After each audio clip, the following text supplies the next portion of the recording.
Well, everyone, welcome back to another episode of the Bottled Up Podcast. Slightly shorter than usual. We're changing things up now, but we're recording this after the truck race, which is the weekly promise, as we like to cover the trucks here on this channel. Sometimes it's only when Anthony Alfredo races, because we are the official Anthony Alfredo podcast, officially endorsed by him. Not officially endorsed by him, but I'm sure if I asked him, he would say yes. So we'll see about that coming up in the future. But speaking of the Truck Series race, what a great win for Brett Moffitt. Gets another win this season, wraps it on up at Bristol. Had a great battle there at the end with the 51 truck. Not Christian Eckes, Chandler Smith, but had a fantastic battle going there. Started on the pole, finished in first place for Brett Moffitt, driver of the number 24. Locks himself into the next round of the playoffs. Ross Chastain finished third. That was a great run for him. Chandler Smith, as mentioned, finished second. Stuart Friesen in fourth. Grant Enfinger in fifth. Sheldon Creed in sixth. Having a great run there. Started in 24th, actually, and finished sixth. Matt Crafton started from 11th, finished seventh.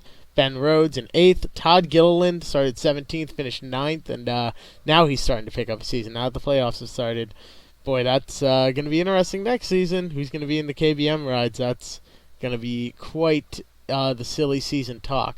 And speaking of silly season talk, we're going to get to that right after we round out the top 10 with Austin Hill. Parker Kligerman, someone who's always interesting to watch in his part-time starts in the trucks. In the 75 truck this week, started 12th, finished 13th, so a solid run there. I guess that's underfunded equipment. Tyler Ankrum is probably the big loser of the night, started 5th, finished 20th. Natalie Decker, 25th. Harrison Burton, 23rd. I'm just going through and grabbing the big names off of the list, but because I don't know how many people listening are like, I don't know how many tweets I'm going to get saying, well, where did Jennifer Jo Cobb finish? Where did Jesse Little finish? What about Angela Ruck? You know, Sam Meyer, where did he finish? I want to know that. Landon Hoffman, where was he? Landon was 16th. But anyways, it's Bristol weekend, and it's hard to bet against Kyle Busch. As much as I hate to say it, my thoughts on Kyle Busch are well documented here on the podcast. I think he's a fantastic driver. I wish he was nicer to fans. I wish he treated fans better than he does. And frankly, his attitude is, I guess, almost needed in the sport, but at the same time, it should be somebody else, not him. It should be the attitude of someone more up and coming who's sort of kicking things up where they really shouldn't be, making an impact where nobody was really expecting it, and not the arrogant attitude of somebody who's already, done so much. And granted, is having a great season, but is not on an absolutely killer performance like we've seen in the past. He's sort of stalled out as of late, it seems. But he continues that attitude all the time. But hey, he's got a couple beefs with different drivers. William Byron, Bubba Wallace, both of which drove for him in the Truck Series, interestingly enough. And Kyle thinks that should maybe get him a bit more leeway on the track, as if they're not competitors. But hey, to each their own. That's Kyle Busch's personality right there. But as I mentioned, silly season, it's going to be crazy this year. Already we're seeing the beginning inklings of what could come in the future. Matt DiBenedetto is confirmed to be out of the 95, which, if you listened in to my interview with Matt DiBenedetto, was not at all what he was expecting, what I was expecting from it. I mean, it was just a couple weeks ago in New Hampshire that he said, yep, I plan on being with this team at least for the next year, probably the next couple years. I see myself keeping the spot, especially with how well I've been running. And frankly, that's what I expected as well, but it's not his decision on when he stays. It's not Bob Levine's decision. It's all on Joe Gibbs. And Christopher Bell needs that Cup ride. He's a good, strong candidate he's probably going to take over, similar to how Eric Jones ran a year over at Furniture Row. But this time it's going to just be a single-car operation there for Bell with, Gibbs paying the bills on it, essentially. But where does that leave Matt DiBenedetto? Well, what a lot of people are saying is Front Row Motorsports. I would not be shocked if he wound up there now that David Reagan is retiring from full-time competition. He said he's open to some part-time rides, which would be very, very interesting. Front Row Motorsports is a team that brings drivers in. Drivers don't pay their way in. It's similar to the 95 where they have Procore sponsoring them, Dumont Jets, they sponsor the team, not necessarily the driver. So Procore is not going to follow Matt DiBenedetto. Dumont Jets is not going to follow DiBenedetto. Just like they didn't follow Casey Kane over to the dirt, Racing Outlaws, they stayed with the team, and that's what they're signed to. So Front Row Motorsports, it's like Love gas stations. When Landon Castle left, they still run those cars, and it seems that those companies sponsor the team, not the driver per se. So Matt DiBenedetto is probably your top guy, the guy at the top of your list if you are a team that has companies that pay you to have their name on the car, not necessarily a name associated with the driver, if that's phrased correctly. And if it's not, you know where to tweet at me, at Bottled Up Radio, or find me on Facebook there as well. Just got to throw in those social media plugs.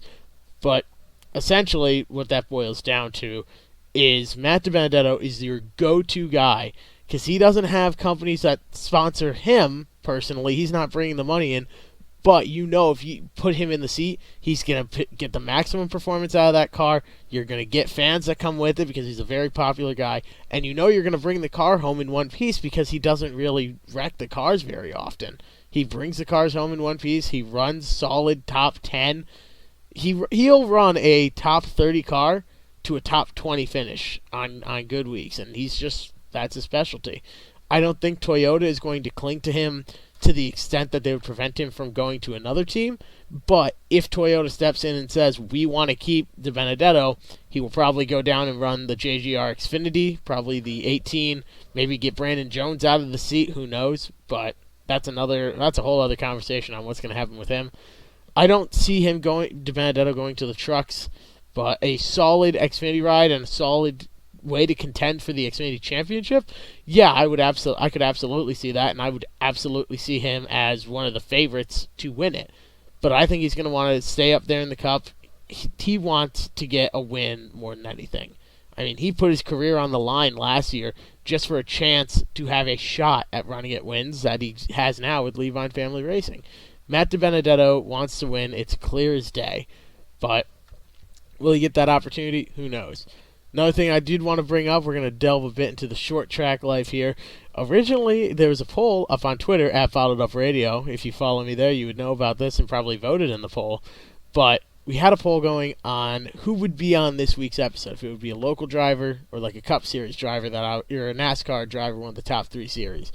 And I think it was like a 60-40 vote, probably 55-45% vote on a local driver.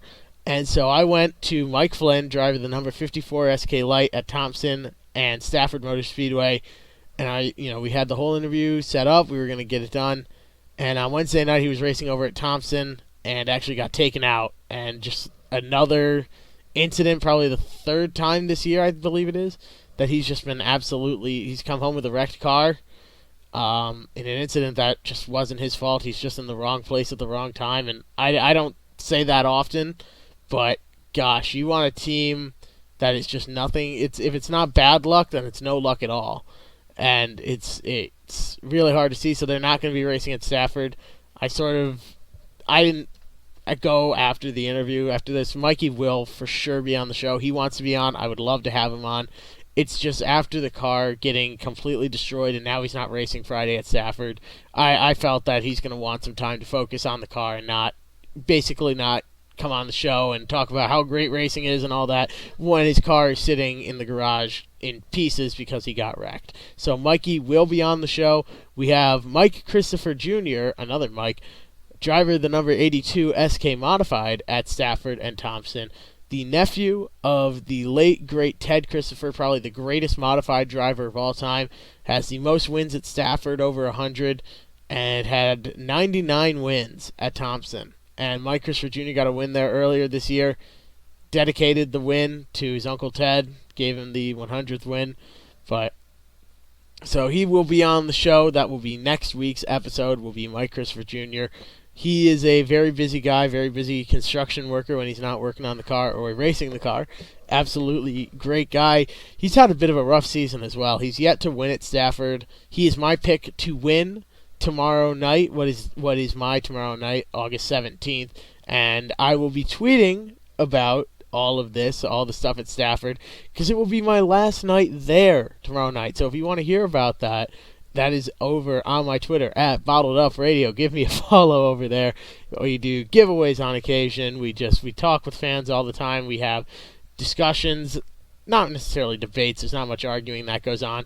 But what's nice is having an engineering background. I have a lot of great discussions with people. We were talking about why the cars don't have the flames out the side anymore when they're going into corners. That was a great discussion had the other day on Twitter.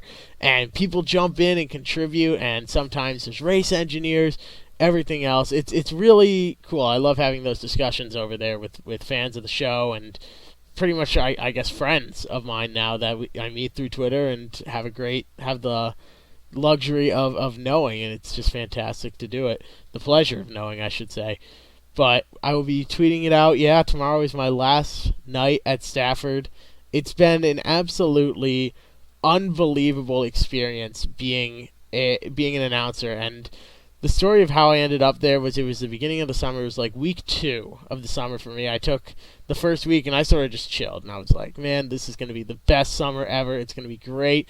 And the first week I just did nothing. And the second week I was like, oh, I got to find a job. So I went out and I looked for a job. And I was driving around and I called Stafford on Bluetooth. I have Bluetooth in my car. And I used Bluetooth and I called them and I'm like, hey, are you guys hiring anyone over the summer for like full time? They go, no. I go, any paid positions whatsoever? They go, no. I was like, okay. Do you mind if I go up and drop off a resume? They go, no, we don't mind. So I went up there. I had nothing better to do that day. So I drove up, dropped off a resume, and they were looking it over and they're like, oh, you have a podcast? I go, yep. They go, you have a radio show? Yep. And you've worked on these cars before? Yep. Do you want to be our broadcast intern? What would I be doing? Well, you can be a pit road announcer if you'd like, but we just need help with, the replays and broadcasting and just being a member of the media team. Do you want to do that? Yep. So I wound up there the first weekend there, the first Friday night there.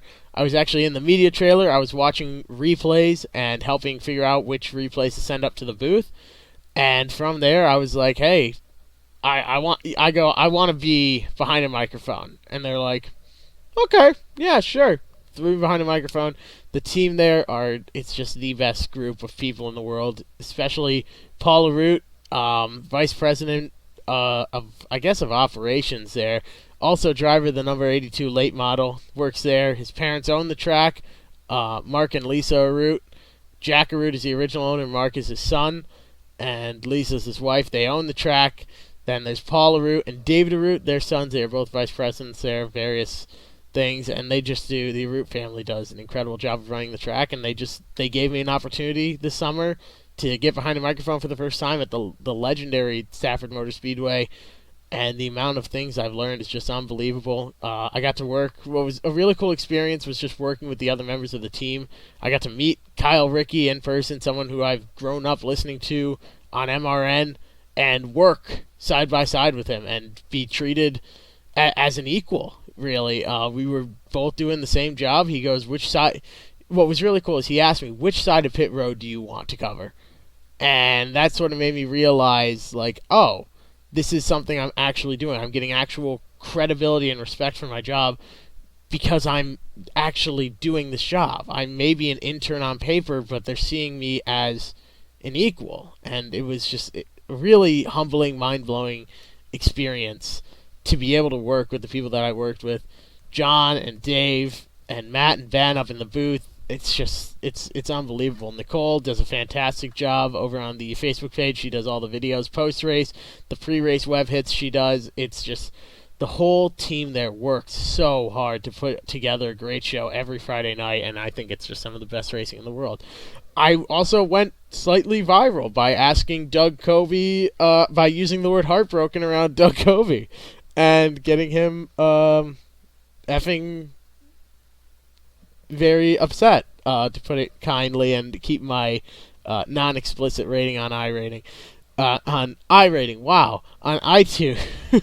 Non-explicit rating on iTunes. So, yeah, I got mini viral fame there off of that, so thank you, Doug Covey. He actually won the Thompson modified race, the Tour Mod race, last Wednesday of this week, so that would have been August 14th. He won it at Thompson Motor Speedway. Just absolutely killed it for the beginning of the race, fell off the pace a little bit, and then came back at the end on a late race restart. Ron Silk had some issues, which took him to the garage. Big night in the point standings for him. And overall, just a good race for Doug Coby. He was a lot less angry this time around in Victory Lane. So I hope the Thompson announcer had a good enough time. But yeah, Stafford Motor Speedway, my time there is coming to an end. I've been invited back for next summer, and if I'm back in Massachusetts and not working for a NASCAR team, I am all there. I have made that promise to them. But it's, yeah, if you are within driving distance of Stafford Motor Speedway, every Friday night you should go. I cannot recommend it enough with how great of a show it is. Just the work done behind the scenes to ensure everyone has a great time is phenomenal. And the racing product is just unbelievable. Some of the best racing I've ever seen. It's amazing that I get to go in and watch it for free and get to tell people about it, with a mic in my face. It's pretty incredible. But we're not going to ramble on about that for the entirety of the episode here. If you want to know more about Stafford Motor Speedway, they go and visit their Facebook page. They have point standings on there, the weekly penalty reports, all the information you could possibly need. If you're a first-time fan, go over there, check them out, and you will have a good enough understanding of what's going on. We got the 50-lap race coming up, and the results of that will be tweeted out. It's going to be tough to beat Tom Fern. It's always tough to beat Tom Fern. He drives the number 92 late model there. Maybe Ryan Fern can finally put a great race together. He's had some great runs, but just bad luck. I mean, there was one week where just the front suspension just failed on the car, and he drives the number 12 late model. Or it could be Adam Gray, who put on an absolutely dominant performance last week in the number 97, won it by a straightaway in about 10 laps. He pulled away by a straightaway. It was unbelievable. He said if he got one win at Stafford, that was going to be it for the rest of the season, but he's back for the Gamblers Challenge, and it's going to be some great racing. So if you want to hear more about that and Stafford Motor Speedway, go check out Stafford's Facebook page, go check out the Bottled Up Facebook page, and check out the Bottled Up Twitter at Bottled Up Radio. But you probably already know that because that's the fourth time I'm mentioning this episode. So if you've got any thoughts, criticisms of the show, I am an adult. I can take criticism. I understand. Let me know what you're thinking over on social media. Always a great time. Thank you all so much for listening in, and I truly hope you've enjoyed another episode of the Bottled Up Podcast.